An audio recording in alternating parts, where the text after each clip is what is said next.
Selamat pagi pemirsa, kembali lagi dengan saya Putri Azka yang akan memandu acara Bincang Sehat kali ini selama beberapa waktu ke depan.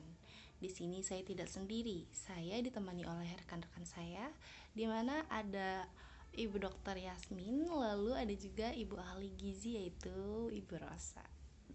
Langsung saja ke topik bahasan pada kali ini mengenai apa itu penyakit kwashiorkor. Sebelum itu, saya akan menyinggung sedikit mengenai penyakit kwashiorkor. Baik, di sini kwashiorkor itu merupakan penyakit busung lapar, yang mana busung lapar ini merupakan bentuk malnutrisi yang disebabkan oleh defisiensi asupan kalori dan protein yang biasanya juga mengalami defisiensi berat. Nah, gejala umum kwashiorkor itu diantaranya ada hipoalbuminemia, ada anemia, apatis, edema, penurunan imunitas, dan juga penipisan rambut. Nah, berikut ada beberapa penyebab terjadinya kwashiorkor. Di antaranya ada defisiensi asupan kalori dan protein, kekurangan antioksidan. Ulang ya, edit aja. Berikut penyebab terjadinya kwashiorkor. Yang pertama, ada defisiensi asupan kalori dan protein, lalu kekurangan antioksidan pada makanan, lalu terserang aflatoksin atau gangguan yang disebabkan keracunan jamur, ada terserang parasit atau penyakit menular seperti campak dan malaria.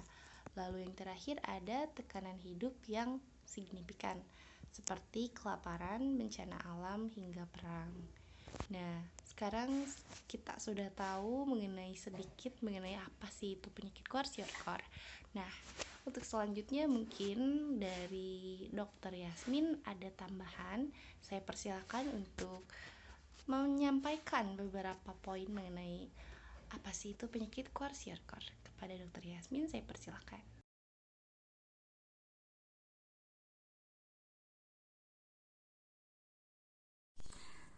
Baik, terima kasih kepada presenter yang sudah memberikan saya kesempatan untuk menjelaskan tentang pencegahan penderita kwashiorkor. Nah, sebelum menjelaskan tentang pencegahan, saya ingin terlebih dahulu menjelaskan tentang metabolisme protein pada penderita kwashiorkor. Nah, ada 3 kemungkinan mekanisme perubahan protein. Yang pertama yaitu sel-sel mati, lalu komponennya mengalami proses penguraian atau katabolisme dan membentuk sel-sel baru. Kemungkinan yang kedua adalah masing-masing protein mengalami proses penguraian dan terjadi sintesis protein baru tanpa ada sel-sel yang mati. Dan kemungkinan yang terakhir yaitu protein dikeluarkan dari dalam sel diganti dengan sintesis protein baru. Nah, pada penderita kwashiorkor ini asupan protein dari makanan kurang sehingga akan menyebabkan neraca protein negatif, yaitu keluaran lebih besar daripada masukan, sehingga asam amino dalam darah, hati, dan intrasel mengalami defisiensi yang menyebabkan proses metabolisme selanjutnya terganggu. Kemudian seperti yang tadi disebutkan oleh presenter kita, pencegahan kwashiorkor yang pertama yaitu pemberian pendidikan dan informasi terkait nutrisi dasar, manfaat menyusui, dan cara memenuhi kebutuhan nutrisi ibu dan anak. Nah, pemberian pendidikan ini khususnya ditujukan kepada para ibu yang memiliki anak balita gitu ya. Jadi dari kecil sudah diantisipasi gitu dari mencegah penyakit kwashiorkor ini. Yang kemudian selanjutnya ada pemberian dukungan makanan yang kaya sumber protein dan kalori seperti makanan laut, telur, daging tanpa lemak, dan sebagainya. Pencegahan yang ketiga yaitu pengendalian penyakit dan infeksi yang menyebar luas, dan pencegahan yang terakhir yaitu sanitasi dan imunisasi yang baik. Nah, ciri-ciri penderita penyakit kwashiorkor ini, yang pertama yaitu ada perut membesar, yang kedua ada gangguan tumbuh kembang, yang ketiga ada terlihat lesu dan selalu mengantuk, kemudian muncul ruam atau dermatitis, dan yang terakhir itu rambut yang kering, jarang, dan rapuh. Nah, pengobatan kwashiorkor ini terdapat 2 jenis ya, atau 2 macam. Yang pertama itu jika kwashiorkor yang Jika kwashiorkor terdeteksi lebih awal dan belum parah, maka dokter akan memberikan formula khusus atau ready to use therapeutic food atau RUTF. Nah, RUTF ini terbuat dari campuran susu, gula, minyak, kacang, vitamin, dan mineral. Nah, untuk yang kedua itu pada pasien kwashiorkor yang parah dan disertai infeksi, dokter akan menyarankan rawat inap di rumah sakit. Nah, tindakan yang akan dilakukan oleh dokter yaitu yang pertama memberikan cairan infus yang terdiri dari elektrolit dan glukosa. Yang kedua itu menyelimuti pasien untuk mencegah terjadinya hipotermia, kemudian mengobati dehidrasi, dan selanjutnya mengobati infeksi dengan antibiotik. Nah, selain tindakan yang tadi disebutkan, dokter juga dapat memberikan RUTF secara perlahan dan bertahap. Mungkin sekian pembahasan materi dari saya. Selanjutnya saya kembalikan pada presenter. Wah, menarik sekali ya penjelasan dari Dokter Yasmin ini. Nah, selanjutnya kita sudah cukup tahu banyak nih mengenai apa itu penyakit kwashiorkor.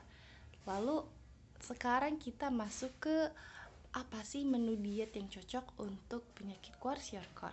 Kepada Rosa sebagai ahli gizi, saya persilakan untuk memaparkan sedikit mengenai apa aja kira-kira menu diet yang cocok untuk penyakit kwashiorkor. Baik, terima kasih kepada Dr. Putri Azka selaku presenter pada kegiatan Bincang Sehat kali ini.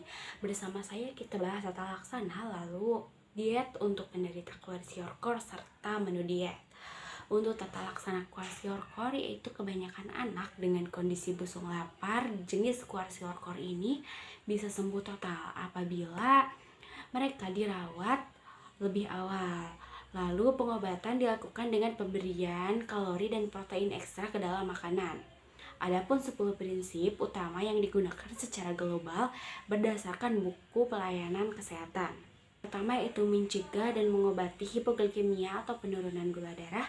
Lalu ada hipotermia, yaitu penurunan suhu tubuh secara drastis di bawah 35 derajat Celcius. Lalu yang kedua yaitu memperbaiki ketidakseimbangan elektrolit. Anak yang mengalami gizi buruk seperti busung lapar jenis kwashiorkor mengalami defisiensi kalium serta magnesium. Hal inilah yang menjadi penyebab terjadinya ketidakseimbangan elektrolit. Lalu memperbaiki kekurangan mikronutrien. Anak yang mengidap kwashiorkor membutuhkan asupan mikronutrien seperti vitamin dan mineral yang cukup banyak untuk memenuhi kebutuhan nutrisi. Lalu pemberian makanan awal.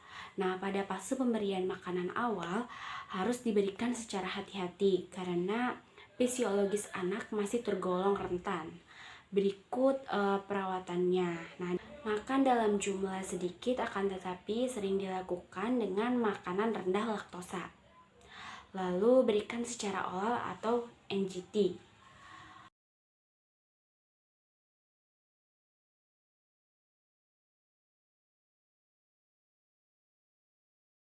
Selanjutnya, energi diberikan 100 kalori per kilogram berat badan per harinya.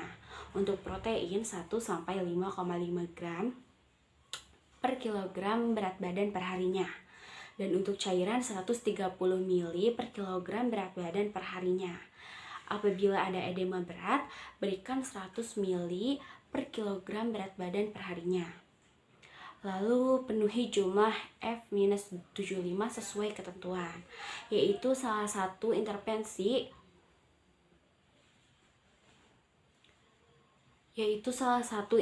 khusus yang bisa dilakukan bagi bayi ataupun anak yang menderita gizi buruk dengan pemberian menu khusus. Lalu pada anak dengan nafsu makan baik tanpa edema, jadwal di atas bisa dipercepat menjadi 2-3 hari. Adapun diet untuk penderita kwashiorkor, yaitu ada diet TKTP atau tinggi kalori dan tinggi protein.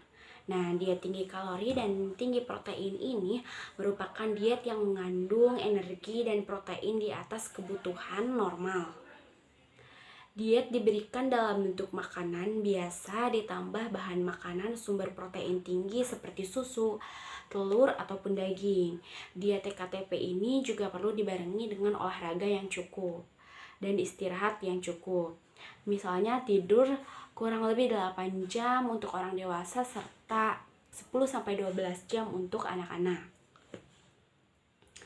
Tujuan dari diet TKTP ini yaitu untuk memenuhi kebutuhan energi serta protein, untuk mencegah dan mengurangi kerusakan jaringan tubuh, serta menambah berat badan hingga mencapai berat badan yang normal. Yang selanjutnya yaitu contoh menu diet sehari penderita kwashiorkor dan bisa juga dijadikan untuk referensi ya.